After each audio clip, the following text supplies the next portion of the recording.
What's up, people? Welcome back to Daily Red Devil for all of your latest Manchester United transfer news and talk. I hope everyone is doing well this morning. We've got a massive show to bring you guys today, but before we jump into that, please do smash a like on the video. Please do subscribe to the channel if you are new, and let's get straight on into it. So on the show this morning, we're going to be highlighting 3 players who look set to leave the club this summer, and we're also going to be talking about 1 incoming. We're being a bit more realistic today.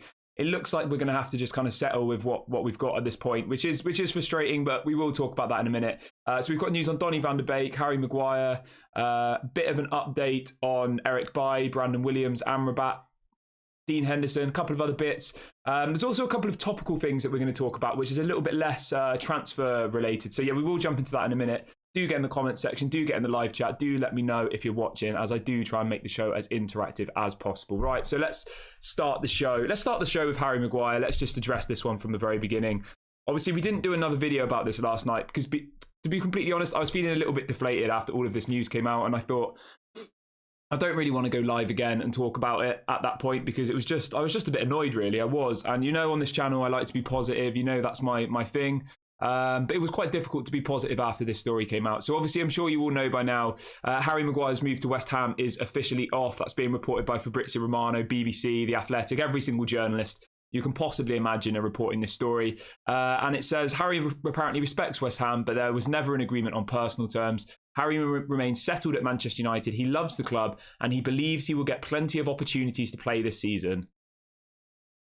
I mean, what do you even say about that? And then David Ornstein has said, Harry Maguire will not be joining West Ham. Man United would have needed a replacement, and they're short on time. I mean, that's a load of rubbish. Ten Hag sees the 30-year-old as an important squad member, and Ten Hag is happy for Harry Maguire to fight for his place. Harry Maguire did not agree terms with West Ham and is now settled at Manchester United. So, yeah, I don't know. As I said last night, all of this news came out. I know we'd already done a video earlier on in the day kind of talking about the same thing, but it had been confirmed, and I just felt very deflated. I did. I felt really, really deflated. It was just really frustrating. I'm trying to today see it in more of a positive light because it is difficult to get your head around. You know, we've gone from Harry Maguire going, Scott McTominay going, Dean Henderson going. We've gone from all of these people going, which would have raised us loads of money, to stuck with all of them and signing nobody. I just don't understand how our transfer window has flipped on its head so quickly. And this is just my honest take. This is just how I'm feeling today. It's really, really frustrating, and I assume a lot of you at home are feeling the same frustration. Now, I've tried to wake up this morning and feel a little bit more positive about it, try and look at it from a different angle. And one thing I did come across, which I think is quite an interesting point, is, does anybody in this chat really think that Benjamin Pavard is good enough to replace Raphael Varane as our new centre-back? Because, hear me out here, Raphael Varane, he's 30 years of age. He is injury prone. He's got 2 years left on his deal. Raphael Varane will need replacing. I think next season we'll need to get a replacement for Raphael Varane. And I don't think Benjamin Pavard is good enough. And I maybe don't even think Jean-Claire Todibo is good enough. So does signing one of them now in replacement of Harry Maguire, does that actually cause us more problems in the long run? Because you bring in someone like Benjamin Pavard, you know, you give him a 4 or 5 year contract. And then next summer you're thinking, I'm not sure if this guy's good enough to actually replace Varane. Varane's only got 2 years left on his deal, remember? He only seems to be able to play 1 game a week. I think the next summer, I think that's the summer where we go all out on a centre-back, where we get someone like Gavardio, you know, someone of that level, an £80 million centre-back, somebody, Antonio Silva, maybe someone like Tomori, maybe someone like, you get my picture. I don't think, like, the fan base was that excited about Benjamin Pavard. So yes, you get rid of Harry Maguire. Yes, that's great. Everyone's happy, you know, we can stop laughing at him, whatever. But does it actually solve the issues in the long run?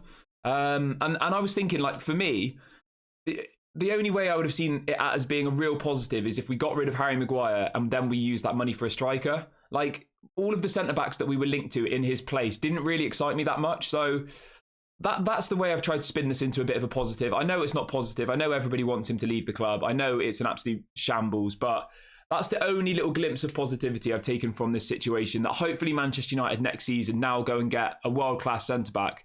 You know, somebody really, really good, somebody elite who's going to walk straight into that team ahead of Raphael Varane, and then Varane's kind of a bench player for the final year of his deal. That's what I'm hoping is going to happen, because I can't spin any more positives other than that. Obviously, there is still a chance that Maguire might go this season. I don't think it's completely ruled out, I don't think. I think if another club comes in, if someone else puts in an offer, maybe he'll leave. but whether that will happen or not, I'm not sure. Obviously, there is the potential that Aston Villa might come in for him. I'm not sure if anybody saw, but Tyrone Mings, obviously their starting centre-back, got a really bad injury on the weekend in the first game of the Premier League season. I think he's going to be out for around 3 or 4 months. So it looks like Aston Villa will be in the market for a new centre-back. Maybe they go in for Harry Maguire. Maybe that's more interesting, a move for him. I don't know. I honestly just think with Maguire, it's about the money. He wanted that paycheck. He wanted that, I think it was £10 million that he wanted in compensation from Manchester United. I just think that... I just think he wants the money. That's all Harry Maguire cares about. He clearly can't care about football. He clearly can't care about, pride, care about his England spot, because he's not going to get a spot in the Euros. He won't. I see zero chance of him getting a spot in the England team. And if he does, it's an absolute disgrace. Obviously, I'm English. I support England. There are so many better centre-backs than Harry Maguire who are English and should be playing ahead of him. If he goes to those Euros, it's an absolute disgrace. So I'm still holding on to a little glimmer of hope. But obviously the line coming out from Manchester United is that even if they do sell him, they don't feel there's enough time to replace him. Maybe they're not happy with the options that are available on the market. We just don't know the ins and outs of it, do we? So let me know how you're feeling about this one this morning. I know everyone's, I'm sure, very frustrated, but there's not really too much we can do about it. Right, let's move on to the next topic, though. Let's keep things moving. Right, let's talk about some outgoings that do look set to happen, though. So there's a story coming out from Samuel Luckhurst in the Manchester Evening News saying that apparently Eric Bailly and Brandon Williams have both been told they are now free to leave the club permanently. So it looks like we will be pushing those two people out of the door in the next couple of weeks. Again, I can't believe we're even talking about these people anymore. Like Brandon Williams, like how is he still at the club? Eric Bailly, how is he still at the club? At the very, very bare minimum, these two need to leave. At the minimum. I know we'd all hope for Dean Henderson, Scott McTominay, Harry Maguire, all of these people. If Eric Bailly and Brandon Williams are still getting paid by Manchester United in 2 weeks' time when the transfer window closes, that'll be an absolute disgrace. It really, really will. In relation to Eric Bailly, we did speak about this last week. Apparently, he agreed personal terms with Besiktas in Turkey. That was what Fabrizio Romano reported. But then we've had a story coming out yesterday saying that apparently Besiktas have turned to a different centre-back after talks with Manchester United for Eric Bailly reached an impasse, which means obviously they fell through. So they agreed personal terms. Besiktas tried to then agree a deal with Manchester United, but the deal wasn't, they couldn't agree a deal between the two clubs, and the deal was broken down. So it's another instance of a player, happy to leave, but Manchester United can't agree the deal. So in relation to Eric Bailly now, it looks like his only destination is Saudi Arabia. So Sky Sports News are reporting that Saudi Pro League club Al Nassr have held talks with representatives of Manchester United, Eric Bailly, over a potential move to Saudi. I mean, I'll literally take anything we can get now. I'd even just let him go for free. He hasn't even been involved in any of the preseason. He didn't go on the tour. He wasn't involved in any of the preseason matches. At the very bare minimum, we need to let Eric Bailly leave. We do. I thought this was as good as done. We did a video on it last week. Eric Bailly's agreed personal terms with Besiktas. It looks like he's going to move this week. But apparently Manchester United couldn't agree the deal. I mean, what is there to agree? You just say to have him for nothing. He's not part of our plans. Give us a couple of million if you can. Clear the wages off the wage bill. I think he's on about £5 million a year. And just take it. Just get on with it, Or even, if you want to be really controversial, just get rid of Harry Maguire and give Eric Bailly his spot. Let me know in the comment section. Would you have been happy if we sold Harry Maguire, we didn't bring a centre-back in this year, we waited until next year to bring in a world-class centre-back and gave Harry Maguire's spot to Eric Bailly? I genuinely would have had no issue with Eric Bailly being the fifth choice centre-back for one season if Harry Maguire goes. He's got 1 year left on his deal. Bailly, keep him for one more season, let him go for free next year and play him as the fifth choice centre-back. I would have had zero problems with that whatsoever. So I don't understand how they're making such a mess of this. I honestly thought that we were going to have this amazing transfer window. And at the moment, the way that it's going, it's been really, really poor, hasn't it? It has been poor. There's no way around it. Mason Mount's already getting absolute abuse from people, which I don't agree with at all. Onana obviously had a great game the other day, so that's a real positivity. Rasmus Højlund, I'm sure will come good, but we've signed somebody who's injured and can't even play. Our transfer window so far has been an absolute disgrace. It has. And you're probably watching today and thinking this guy is usually very positive. Sometimes people call me deluded. Sometimes people think I'm, living in dreamland or whatever. But I'm just real about stuff, okay? So you're not going to get a reaction from me unless I actually feel the way I am. I'm not just going to do it for, I'm not going to do it for entertainment or for likes and clicks. So that's how I'm feeling this morning. It's been an absolute disgrace, isn't it, so far, this window. when you actually break it down. And if people like Eric Bailly and Brandon Williams don't go, then it's honestly, it's completely unacceptable. It really, really is. Right, let's move on to Dean Henderson. Now, this is another player I know that a lot of you, again, really, really wanted to leave the club. Sky Sports are reporting this morning that as it stands, Dean Henderson will now remain a Manchester United player in this transfer window unless a suitable replacement becomes available. I mean, who's going to become available? Like, we're not going to get any money for him because Nottingham Forest want him on loan. So what? You loan him out to Nottingham Forest, you get no money for him, and then we're expected to use our budget, which we have apparently no money, to then go and buy a better player than Dean Henderson. Again, it doesn't make any sense. Like, I don't want to get this goalkeeper from Fenerbahce. I don't want to get this backup goalkeeper from Rangers. You know, we're spending money on these people who aren't even better than Dean Henderson. It makes very little sense. It really, really does. Yeah. It's very, very frustrating to wake up this morning. It is, and I was almost tempted to not do a video. I felt so frustrated when I woke up this morning. Yeah, so Sky Sports are reporting that Henderson is now apparently an important member of the squad, and now even more so due to Tom Heaton's injury. That's what Sky Sports are reporting this morning. So Dean Henderson staying.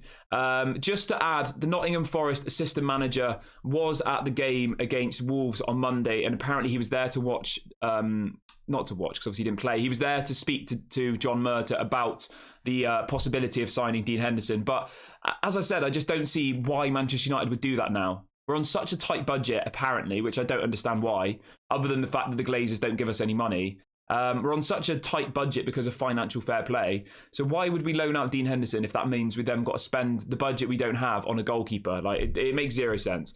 Yeah, and then in relation to financial fair play, there's this story coming out from Sky Sports this morning. They're saying that apparently there are financial fair play constraints in the absence of money because of Manchester United not receiving any money from a sale of Maguire. So Sky Sports are almost reporting again that there's all these financial fair play issues. I just don't understand how Chelsea can go and spend $1 billion across 3 windows, yet we're having to scrape the barrel. Like, I just don't get it. I honestly do not get it. And I just, like, after the game on Monday, you thought there would have been a bit of a reaction in the market. You thought that they would have seen that. They would have said, we need 2 or 3 signings. We need probably 2 more midfielders. We need maybe even some more forward players. Like, do they expect us to go into this season and, you know, have a good season based off what they saw on Monday? You know? It's just frustrating, isn't it? It is. Yeah, and I mean, this all does just boil back to the Glazers, the ownership. I know rival fans will say, you've spent 150 million this window, why are you complaining? But, you know, Chelsea sell their players, Manchester City sell their players, Arsenal sell their players. All of these other clubs are able to sell players, and we're still talking about Eric Bailly, who literally hasn't kicked a ball for 2 months. He's not even been part of the squad. Like, how is that even a thing? Right, let's move on to Donny van de Beek, though. So there is a bit of an update on Donny van de Beek. Fabrizio Romano is reporting that, I mean, it just carries on, doesn't it? Fabrizio Romano is reporting the Donny van de Beek to Real Sociedad deal isn't an easy one. It started off as a permanent deal, then it turned into a loan. Discussions are now ongoing regarding the terms of the deal, who pays what part of his wages, etc. So when you actually break that down, right? Donny van de Beek set to move to Real Sociedad on a permanent deal. Great, happy with that. Get some money in. Then it goes to a loan. Okay. Then they're still not happy. Now it's how much money will Manchester United pay Donny van de Beek in order to go to loan to Real Sociedad. So we ultimately have to pay Donny van de Beek all of his wages, or however much of his wages, for him to go and then play for another club. 0 cents. It really, really is. Yeah, and Fabrizio has said that there are no talks between Donny van de Beek and Ajax. There are already ongoing negotiations with other clubs at this stage. So Fabrizio is implying that there are more than one club interested in Donny van de Beek, and he says that there's no agreement yet with Real Sociedad on the deal formula. I mean, we've got 2 weeks left of the window. 2 weeks left. How many signings do you think we actually need in this window? I think we need a midfielder, maybe 2. We need another striker. We arguably need another winger based on the performance on Monday. We probably need another goalkeeper. Like, we probably need 3 or 4 more signings. And I'm not saying we're going to win anything with that, just to be at a level where we're not going to get, you know, completely played off the park by Wolves at home. Like, when you look at it like that, it's pretty damning, isn't it? Obviously, things can change. Hopefully, Eric Ten Hag is giving them an absolutely grueling week of training, and hopefully we see a reaction against Tottenham on Saturday. But I know we won on Monday, and I know, but based off that performance, we need a lot of work doing. And Erik ten Hag even came out after the game yesterday and said that he needs to strengthen his squad. He said that. So he's openly put that out into the press. He's put that out into the world that he thinks he needs to strengthen his squad. He's not happy with what he has. Yeah, so... right, let's move on to the next thing, though. People are saying we need 2 more signings. Do you know what, right? I'm just praying that the day the transfer window closes, it gets announced that the Glazers are leaving. That will just change everything for me, because then we can just start thinking about the January window and everything will then change. That's what we need to happen. Just a quick one. We've got over 750 people watching, which is absolutely amazing. Big ups to everybody. Please do smash a like on the video. Please do subscribe to the channel. We're only about 50 subscribers away from 13,000. So please do subscribe if you are new. Let's try and cheer me up a little bit this morning. So please do subscribe if you haven't already. And we will crack on with the rest of the show. Okay, so in relation to Amrabat, there's a bit more news coming out around Sofyan Amrabat. So DiMarzio's come out this morning saying that apparently Manchester United agreed personal terms with Sofyan Amrabat a month ago. So we've been negotiating with Amrabat for over a month. The personal terms are agreed. He's waiting to join Manchester United. He only wants to join Manchester United. We need to go and get that sale, that purchase done today. If I don't see a bid going in for Amrabat today, tomorrow or Friday, I'm going to be absolutely fuming. I am. I really, really am. Surely they all watched that game on Monday and saw our midfield just get completely sliced open by a Wolves team who, let's be honest, probably 90% of people thought they were going to get relegated. They've just lost their manager. They've barely invested in any players. They lost Ruben Neves. They lost Adama Traore. They lost their best centre-back. We got absolutely sliced through by a poor relegation, probably fighting Wolves team. If we don't now go and get this Amrabat deal done, I don't know. I don't even want to think about it. So, Fabrizio has also come out and said that Sofyan Amrabat can't wait to play for Manchester United. He's just waiting for the deal to happen. So he wants us 100%. He's waiting. He wants to come. All we need to do is put that bid in. The personal terms are agreed. He's already, he wants to play for Erik ten Hag. He wants to reunite with him. Obviously, they were together at FC Utrecht in the Eredivisie. And there's a story coming out last night saying that this is coming from Repubblica, which is an Italian newspaper, saying that Manchester United are now finally set to officially make a bid for Sofyan Amrabat. Personal terms are already agreed, and Fiorentina are asking for 30 million euros for the signature. Now, my understanding was that once Fred was gone, we could then go and sign Amrabat. That was what we were told. But now there's people saying that we need to get rid of Donny as well. But that just makes zero sense. Why do we need to get rid of Donny? We're not even going to get any money for him. We're sending him out on loan. I don't understand that. And I think we just need to now go out, put in this bid for Amrabat, and that will... It's not gonna 100% please me, but it will, it will make me feel a little bit more at ease about everything. So 30 million euros is 25 million pounds, which I think is a fair price for a player. Yeah, I mean, as Bob the Builder says, he says, Amrabat doesn't give us a better chance of actually winning anything. He's just a decent addition. Yeah. Yeah, I hear you, mate, I do. I'm not at all sat here saying if we sign Amrabat, we're going to win the league. I'm not that deluded. That's definitely not going to happen. I think if we sign Amrabat, we won't get played off the park by Wolves at home. And I think when you actually break down the game on Monday, the main issue was that Bruno and Mason Mount were both playing as number 8s. They were so far up the pitch. Every time that the Wolves got the ball, we just got completely, ran through in our midfield. And that was obviously what caused all the issues, Let's move on to something which could end up being positive. The way that Manchester United are going, though, it probably won't be. So this is coming out from Fabrizio Romano, and he is reporting that Manchester City are now going to submit a new bid for Lucas Paquetá within the next 24 hours. Now, you're probably thinking, why are we talking about this? We're not a West Ham channel. We're not a Manchester City channel. But obviously the key thing to this is if West Ham sell Paquetá to Manchester City, they then will need replacements in the midfield area. And we've just got to hope that they come back in for Scott McTominay. If we can get 45, 50 million for Scott McTominay, I think that maybe changes things. I think it maybe creates a bit of positivity again. I know everyone wants Maguire gone, but if we can replace someone like McTominay with someone like Onana from Everton, or even you go for, I don't know, someone like that's probably the most realistic. But we've just got to cling on to these little bits of hope now. We've got to cling on to the hope that, Paquetá does go to Manchester City and West Ham then come back in for Scott McTominay. We're literally clutching on straws now, aren't we? Right.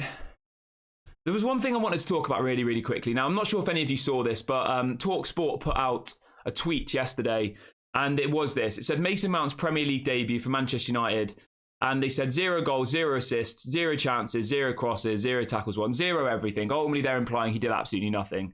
And Mason Mount's brother has called them out on Instagram. He said, I've tried to let this go all day, but honestly, shame on you, TalkSport. These players...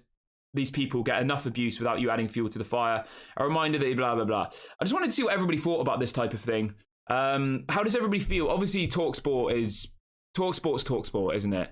And there's some people saying, well, they've just put out stats. They haven't really done anything wrong. But the fact that his brother's come out on Instagram and called them out, how does everybody think about that? You know, this was one of the topics I wanted to discuss. I think it's... I quite like that he's done it. I think it's, you know, it's good that he's sticking up for his brother, but at the same time, like, all TalkSport have done is just put out facts. It's not like they're making things up. They've just put out his stats for the game. And I think most Manchester United fans were pretty disappointed with his performance, as we were with most of the players on Monday. But yeah, I wanted to get you guys' thoughts on that. Let me know in the comment section how you feel about, you know, players' family members coming out publicly and speaking, you know, about matters. Yeah, let me know. I'm gonna have a look in the chat now and read out a couple of questions.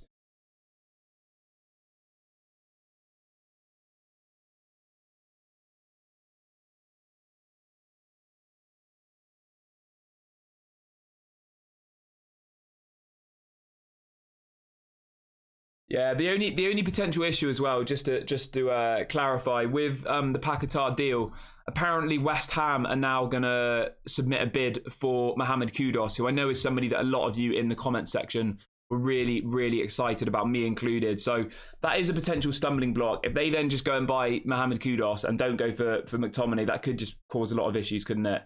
Yeah, it could cause issues, it could. But, yeah.